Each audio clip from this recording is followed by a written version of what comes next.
à tous, très content de vous retrouver. Ça y est, les 2 premiers épisodes d'Ahsoka sont sortis, je les ai regardés, je les ai même rematés ensuite, et il est 5h40 du matin, et j'enregistre mon avis. We have a lot of work to do. Once a rebel, always a rebel.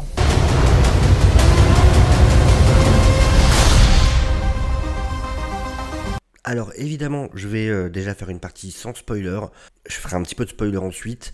De toute façon, il y aura aussi, comme je fais à chaque fois, une review en live, du coup qu'on fera ensemble, dans laquelle là je ferai une analyse beaucoup plus poussée. Il y a plein de choses à dire sur les 2 épisodes. On fera vraiment une analyse détaillée vendredi, je pense, on fera ça vendredi pour le coup, avec vraiment du coup beaucoup de choses à dire. Mais là je vais plutôt donner un avis général. Ce que je vais faire, c'est que je vais commencer par les bons côtés, pour le coup. Et après, je dirais ce qui m'a dérangé. Parce que, pour le coup, je suis un peu mitigé. Je sais qu'il faut être... normalement, il faut soit être très content, soit très énervé. Je suis ni l'un ni l'autre. Il y a des choses que j'ai vraiment aimées. Il y a des choses où je me pose des questions, on en parlera. Sur les côtés que j'ai beaucoup aimés, déjà, il y a la musique. Les musiques sont excellentes. Vraiment excellentes. J'ai beaucoup aimé les musiques. Alors je sais qu'il a déjà bossé, je sais pas si c'est pas lui qui a bossé sur Rebels ou sur Resistance. Et je sais que c'est le même qui a bossé sur Peacemaker pour le coup. Mais franchement, non, la musique, vraiment très bien. Qui va chercher des nouveaux thèmes, qui va retrouver des choses dans le ton de l'ancienne, voire un peu réutiliser des anciens thèmes. Vraiment très cool. De ce côté-là, nickel. C'est une série qui fait vraiment très Star Wars. Vraiment très Star Wars. Ceux qui ont pu être dérangés par exemple par Andorre, là on a vraiment une série qui est très Star Wars. Dès le début où on a ce texte qui défile, alors pas à la manière de Star Wars, mais un texte qui va nous expliquer un peu le contexte, et on va en parler d'ailleurs après du contexte, mais c'est intestable. Je trouve vraiment qu'au niveau des FX, et c'est vraiment bon pour le coup. Je me souviens qu'il y avait genre la scène des ruines où se trouve Ahsoka au début, c'est pas un spoil, qu'on avait eu dans le trailer, qui était pas top, où les textures étaient pas top. Je pense que ça a été amélioré depuis, pour le coup. Faudrait que je recompare pour voir. Mais j'ai trouvé franchement qu'il y avait rien à redire sur les FX, quoi. C'est vraiment très bon. Et en plus, ça évite les écueils qu'ont parfois certaines séries. Je trouve qu'il y a une idée de grandeur. On n'a pas ce côté enfermé où on se sent enfermé dans le volume, cet endroit où il tourne beaucoup des programmes des séries Star Wars. Et j'ai pas cette impression là d'enfermement. Je vois des grands paysages, je vois des grands décors. Et ça c'est cool. Franchement, c'est hyper agréable à regarder. C'est vraiment très agréable de ce côté-là visuellement. Plutôt très cool. Plein d'idées d'architecture, de plein de choses. Et vraiment non, les VFX, enfin tout ce qui est fond vert, tout ce qui est fond vert ou volume, écran LED, hyper bien foutu. Vraiment hyper bien foutu. J'ai rien à dire. Sur les FX, franchement, c'est nickel. Super beau boulot. De ce côté-là, ils ont mis la barre assez haut pour une série, je trouve. C'est vraiment très classe. J'aime beaucoup le fait que ça apporte des choses du lore de Star Wars qu'on n'avait pas forcément vu en live action. Je vais pas rentrer dans les détails maintenant, j'en parlerai plus tard. J'ai adoré la prestation de plusieurs des personnages. Ray Stevenson, MVP, tristement qui nous a quittés, qui n'est plus là, mais Ray Stevenson en antagoniste dans le rôle de Baylan Skoll, excellent, vraiment, il a un charisme, une présence, il est là, vraiment, il est très bon pour le coup. Rosario Dawson en Ahsoka Tano, évidemment, excellente. On l'avait déjà vu dans le Mandalorian.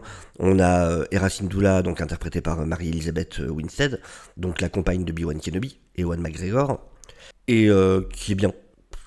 Elle n'a pas forcément vraiment eu l'occasion de briller. Elle est bien dans le rôle. On a David Tennant qui fait la voix du droïde Ouyang. Franchement, on le saurait pas, ça changerait pas grand chose. Avoir quelqu'un comme David Tennant, vraiment que j'adore, que je trouve être un incroyable acteur. Bon, faut le savoir, et il n'a pas l'occasion pour l'instant en tout cas, de montrer l'éventail de son talent. Évidemment, Sabine Wren.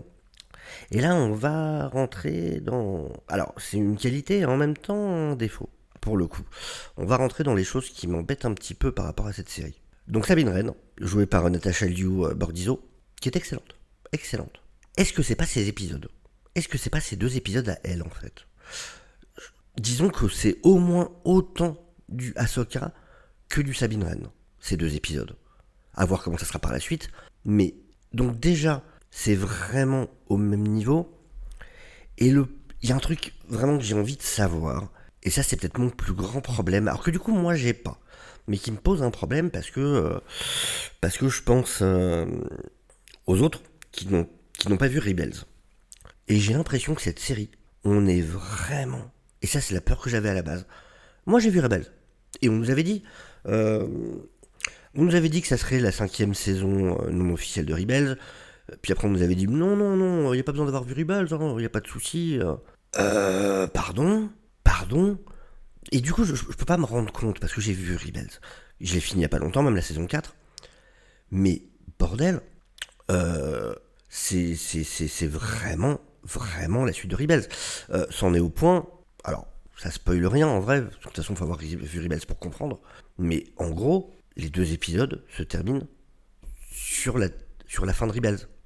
En gros, faut savoir qu'à la fin de Rebels, pas ça vous spoil rien, à la fin de Rebels, on a une ellipse temporelle de 5 ans. Et on voit donc un personnage 5 ans après. Et en fait, la fin des 2 épisodes, c'est exactement ce moment-là. Et donc les 2 épisodes, en fait, on voit l'avant, cette dernière scène de Rebels. Ça sert juste à revenir à cette fin de Rebels pour ensuite pouvoir continuer. Mais quand on regarde l'épisode, il y a plein de références qui sont faites de personnages, de trucs. Et déjà, dès l'intro de l'épisode, en gros, donc Ray Stevenson, Baylan Skoll et donc on avait vu dans les trailers hein, la jeune femme qui est avec lui, Shinati interprétée par Ivana Sakno, vont libérer quelqu'un. Honnêtement, au début, je savais plus qui c'était. Je savais plus. Et pareil, il faut se rappeler de la saison 2 de Mandalorian. Et bon, je l'ai vu il y a un moment, la saison 2 de Mandalorian, quoi. Et j'étais là en mode, c'est qui? Alors je m'en suis rappelé, heureusement, par des indices. Mais donc déjà à ce moment-là, c'est oula. Attends, si t'es pas à jour, si t'as pas tout en mémoire de Mandalorian, tu te dis mais what the fuck? Qui c'est? Quoi? Je suis censé la connaître? C'est un nouveau personnage? Qu'est-ce qui se passe? Et je trouve vraiment, on va nous parler beaucoup d'un personnage entre autres qui a disparu. Alors de 2 pareil, tout ça c'est dans les trailers. On va beaucoup nous parler de façon de Thrawn et d'Ezra Bridger. Mais les gens n'ont pas vu Rebels.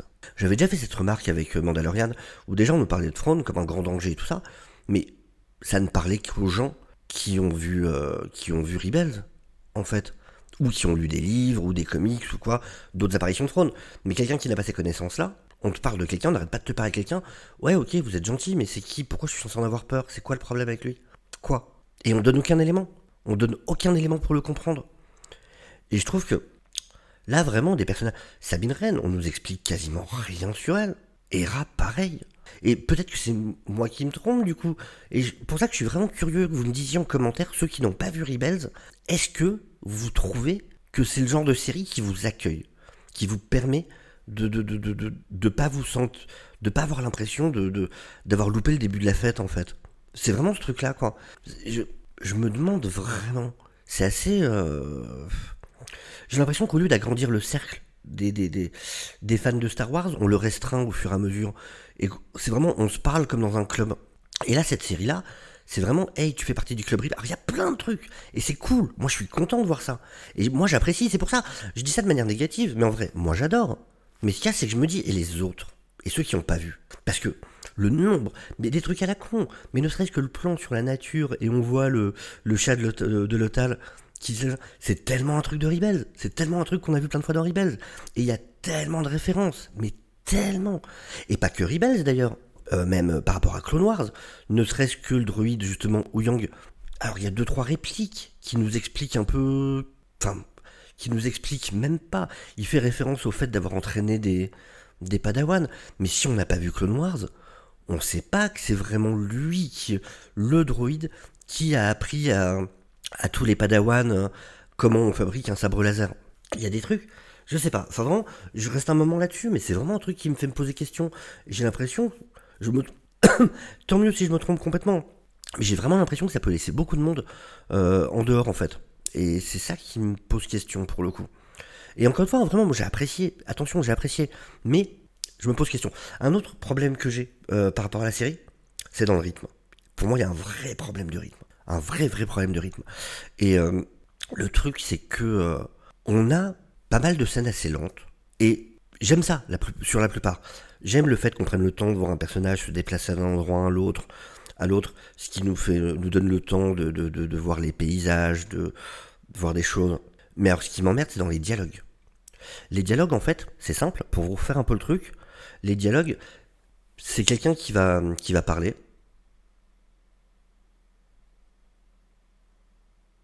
et l'autre va lui répondre.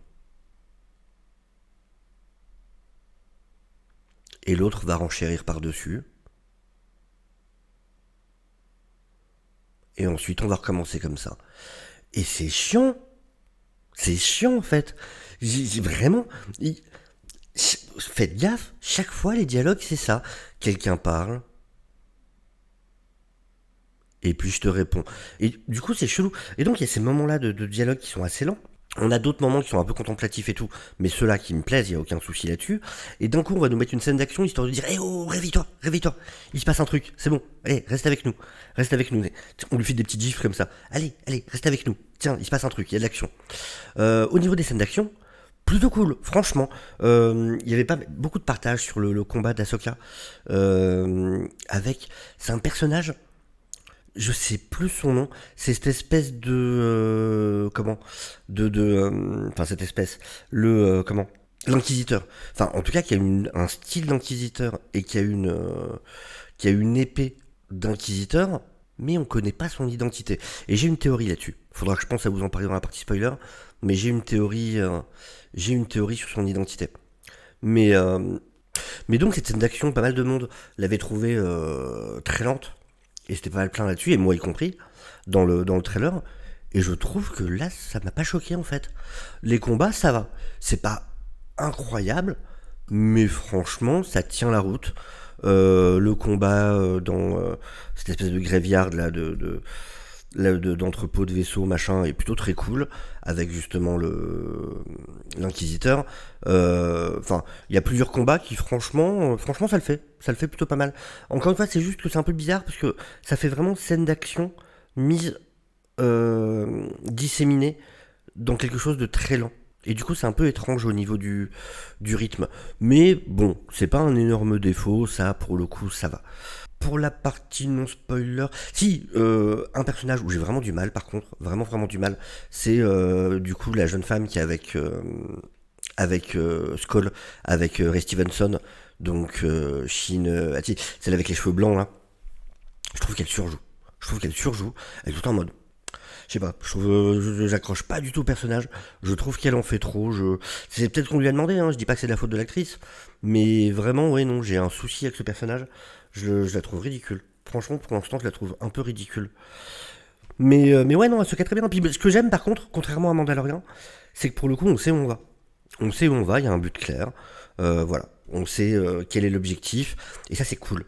On sent que ça va pas être une... Enfin, j'espère, en tout cas, on verra après. Mais ça a pas l'air d'être une série qui part pour être on va faire du filler les 3/4 de la saison. Et d'un coup, on va se rappeler que, tiens, ce serait peut-être bien d'avoir un but. J'ai pas l'impression que c'est ça. Là, j'ai l'impression que vraiment, il va y avoir une histoire qu'on va suivre, une avancée vers un but. Et ça, c'est plutôt très cool.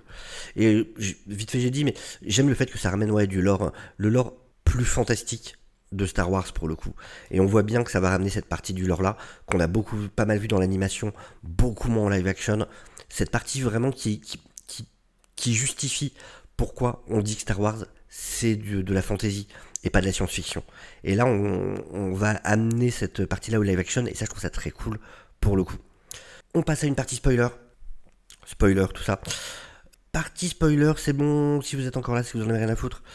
Ouais non mais vraiment je trouve que ma théorie déjà, je vais faire ma théorie. Est-ce que l'inquisiteur serait pas Ezra Bridger? Est-ce qu'elle l'aurait pas...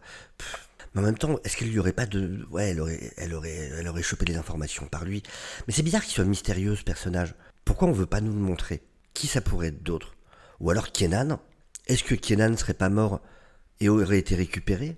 Ça serait étonnant, pour le coup, mais peut-être. Ezra Bridger, parce que il y a une raison si on nous le garde mystérieux pour le coup, donc c'est chelou cette histoire. Dans la partie spoiler, ouais vraiment, je trouve que si on n'a pas vu Rebels, c'est chaud quoi. Ah, ce qui est cool, c'est de voir du coup que donc Morgan Elsbeth, le personnage qui est libéré au début, donc il y a eu des théories là-dessus au moment de la saison 2 de Mandalorian, effectivement, c'est une sœur de la nuit. C'est une sœur de la nuit. Alors pour ceux qui savent pas, les sœurs de la nuit, on les a vues pas mal dans Clone Wars surtout. Et en fait, elles viennent de la même planète, c'est Dathomir, je crois. C'est la même planète que le peuple de Maul, donc Darth Maul ou son frangin. C'était comment son frangin? Savage, un truc comme ça, je sais plus. Mais et donc elles viennent de la même planète. Et en fait, c'est elles qui ont transformé Darth Maul pour en faire un assassin, pour en faire ce qu'il est. C'est un peuple normalement qui est pas forcément un peuple de guerriers, le peuple de Maul. Mais mais donc c'est cool, et donc c'est vraiment, ouais, effectivement c'est des sorcières, et donc c'est un peuple très tourné vers le côté fantastique, vers le côté ésotérique, et donc c'est cool de voir ça maintenant en live action, ça fait carrément plaisir. Il y a un côté, alors je comprends, faut de la dramaturgie et tout ça, mais c'est très bizarre quand on sort de Rebels, en plus j'en sors récemment quoi, j'ai vu ça il y a pas si longtemps, enfin j'ai fini il y a pas longtemps, et et de les voir tous en mode on fait la gueule quoi. C'est très Lucasfilm. Il faut vraiment, dès qu'on n'a pas vu des personnages de pendant un moment, il faut qu'on les retrouve et qu'ils fassent la gueule et que ça aille pas. Et bon, je comprends, il y a de la dramaturgie et tout ça, mais c'est vrai que quand j'avais vu la scène de fin de Rebels, je pensais pas que c'était cette ambiance-là entre et d'ailleurs faut que j'en parle de ça entre Sabine et Ahsoka. What the fuck Sabine? What? Depuis quand? Depuis quand elle est sensible à la force et depuis quand c'est une Padawan? C'est quoi cette histoire? Vous êtes en train de me dire que Sabine, elle a passé des années hyper proches de Kenan, et que Kenan lui a jamais dit meuf t'as la force? Et il a entraîné Ezra Bridger. Alors la seule fois où il a entraîné, Sabine, c'était par rapport au Darksaber. C'était pour lui apprendre à manier le Darksaber. C'était pas un délire de t'es une Jedi, c'était un délire de t'es une Mandalorienne, t'as le Darksaber, c'est un sabre spécial, en plus un sabre fait pour se battre contre des sabres laser justement, donc je vais t'apprendre à le manier. Parce que des gens vont vouloir te le prendre. Mais à quel moment c'est une Jedi? Pourquoi il fallait en faire une Jedi? C'est pour aller avec Grogu, parce que du coup ça fait deux Mandaloriens Jedi. Enfin c'est chelou. Jamais on nous a teasé à aucun moment sur 4 saisons de Rebels que c'était qu'elle était sensible à la force. À aucun moment. Elle, c'est la technique. Je veux dire, elle a déjà plein de choses pour elle de son côté. C'est une excellente combattante. C'est une génie en ce qui concerne la technologie, créer des armes, trafiquer des trucs. Elle est hallucinante dans ce domaine. C'est une bonne pilote. C'est plein de trucs. Et maintenant, il a fallu en plus en faire une Jedi. Enfin, c'est une archéologue. C'est aussi une archéologue. C'est elle qui décrypte à chaque fois, qui arrive à traduire les langages, qui arrive pour les fans de One Piece, c'est un peu la Robin. C'est un peu la Robin de l'équipage. Et, ok, donc c'est aussi une Jedi. Heureusement que, franchement, le personnage fonctionne bien, je trouve. L'actrice est très bien dans le rôle, mais ce côté-là est vachement étonnant, je trouve. Ce côté-là est étonnant. J'aurais voulu voir plus de Chopper, évidemment. On n'a pas assez de Chopper. Je pensais qu'on en aurait plus. Est-ce qu'on aura Zeb, du coup? Mais vraiment, le problème de cette série, pour moi, est-ce que c'est Rebels? Ou est-ce que c'est vraiment une série sur Ahsoka? C'est vraiment ça, mon souci. Mon souci, encore une fois, pas pour moi. Moi, je suis content. C'est ça le pire. Moi, ça me va que ce soit une saison 5 de Rebels. J'ai aucun problème avec ça. Et ça me fait kiffer. Mais est-ce que c'est une bonne solution pour Star Wars? Est-ce que c'est pas s'enfermer et quelque part fermer la porte à un nouveau public? Parce que là, vraiment, c'est un club privé, quoi. J'ai vraiment... Et dites-moi si je me plante, ceux qui ont pas vu Rebels, si en fait vous avez pas du tout eu l'impression d'être perdu ou quoi que ce soit, dites-le moi. Ça m'a fait plaisir de voir Ryder aussi, je sais pas pourquoi je pense à ça, mais ça m'a fait plaisir de voir Azadi Ryder, le sénateur, enfin le gouverneur. C'était cool ça aussi. Mais pareil, voilà, c'est tous les trucs de Rebels qu'on est content de voir. On voit les loups sur le machin. Qu'est-ce que les gens ont à foutre des loups? Ils savent pas ce que c'est. Ils voient Kenan sur le truc. Même pas on en parle de Kenan, même pas un mot. Je trouve, il n'y a pas d'exposition, il n'y a pas de choses qui permettent d'un peu comprendre ce que ces personnages ont vécu ensemble. Quelqu'un qui n'a pas vu Rebels ne connaît rien des interactions entre ces personnages. On ne sait pas d'où ils se connaissent, on ne sait pas pourquoi, on ne sait pas comment, on ne sait pas... C'est bizarre de ce côté-là. Mais franchement, j'apprécie vraiment, j'ai passé un bon moment. C'est beau, bordel, c'est beau. C'est vraiment beau. C'est de ce côté-là. De revoir Lothal, comme ça, la ville de Lothal et tout, c'est splendide. On va sur la planète natale de Solo, du coup, là où il y a justement le... C'est intéressant aussi de revoir un peu le côté paperclip, tout ce côté des anciens de l'Empire, et en fait on se rend compte que, ben non, ils sont encore... alors, comme elle dit Ahsoka, c'est pas pour l'Empire, c'est plutôt pour l'argent, mais de voir qu'effectivement ils se servent du système, et ça va nous amener jusqu'à l'arrivée du Premier Ordre, de toute façon, mais voilà, de voir qu'ils se servent du système, mais qu'en fait ils bossent pour l'Empire, et qu'il peut se passer des choses au nez à la barbe de l'Empire et ils s'en rendent pas compte, c'est plutôt intéressant. C'est plutôt intéressant. Ça fait toujours chier de savoir que dans tous les cas, ça va arriver au premier ordre, mais bon, on n'y peut rien de toute façon. Mais donc voilà, je suis vraiment curieux de voir la suite, un peu dégoûté que le prochain épisode fasse 30 minutes. Ça, c'est un peu la loose, mine de rien. Mais bon, on fera avec, en espérant qu'il soit bien. Quelques références aussi, plusieurs références aux baleines, aux Purgils. Plusieurs références, on les voit dans le générique de fin, qui ressemble beaucoup d'ailleurs au monde entre les mondes. Pareil qu'il y a un truc de Rebels, pour ceux qui n'ont pas vu. Mais j'ai fait une vidéo, hein. J'ai fait une vidéo qui vous raconte tout Rebels en les 4 saisons en 26 minutes, à peu près. Ça va, pour 4 saisons, 26 minutes, c'est pas mal. Mais donc n'hésitez pas à aller la voir, si vous n'avez pas vu Rebels, vraiment, vraiment, vraiment. Au final, c'est vraiment important quand même, ça apporte énormément de choses, pour le coup. Enfin voilà, c'était peut-être un peu décousu, mais faut encore que j'y réfléchisse d'ici vendredi, l'analyse plus complète, vraiment éclaircir mon avis sur tout ça. Du très bon, vraiment du très bon. D'autres choses. Juste pour la blague, j'adore à la fin quand il y a juste le personnage de Morgan Elsbeth là, dans le vaisseau, qui est incroyable, cette espèce d'énorme anneau, on dirait le vaisseau d'Ulysse 31. Il manque plus que l'œil au milieu, surtout qui s'appelle l'œil en plus de Sion. Mais j'adore parce qu'elle est debout comme une conne en plein milieu. Tu dis, mais tu fais quoi en fait? Quand les gens sont plus. Qu'est-ce que tu fais de ta journée? Elle est juste comme ça. Il n'y a même pas de siège. Elle est debout comme une conne. C'est une meuf, hein, occupe-toi, fais un truc. Mais bon. Ça m'a juste fait rire. Mais je vais attendre de voir. Je vais attendre de voir. Franchement, il y a du très bon. Il y a des choses qui me posent question. On va voir. Mais en tout cas, franchement, j'ai passé un bon moment. Là, sur ces 2 épisodes, j'ai passé. Et c'est impressionnant. Vraiment, c'est du beau Star Wars. Vraiment, ce début, en plus, qui est tellement recopié, qui est très recopié, hein, pour le coup, ça fait vraiment début de film Star Wars, avec déjà le texte, ensuite l'arrivée d'un vaisseau, la scène avec Baylan Skoll, qui est exactement la scène de Dark Vador, hein. Clairement, c'est la scène de Dark Vador. Les mecs en face ont les mêmes tenues en plus, c'est filmé pareil. Lui qui arrive de face, qui fait ses trucs. C'est la scène d'un nouvel espoir. Mais bon, c'est du Star Wars. C'est vraiment du Star Wars. Il y a même dans les transitions, des fois, il y a plusieurs types de transitions à des moments qui rappellent vachement les Star Wars. Mais donc voilà, plutôt content, mais qui se pose des questions. C'est mon avis général. Voilà. Sur ce, je vous dis, n'hésitez pas à liker, ça fait toujours plaisir, évidemment. N'hésitez pas à vous abonner si vous n'êtes pas. Et n'hésitez pas à partager la vidéo, ça aide toujours énormément. Je vous dis à très bientôt, passez une excellente journée. Ciao ciao.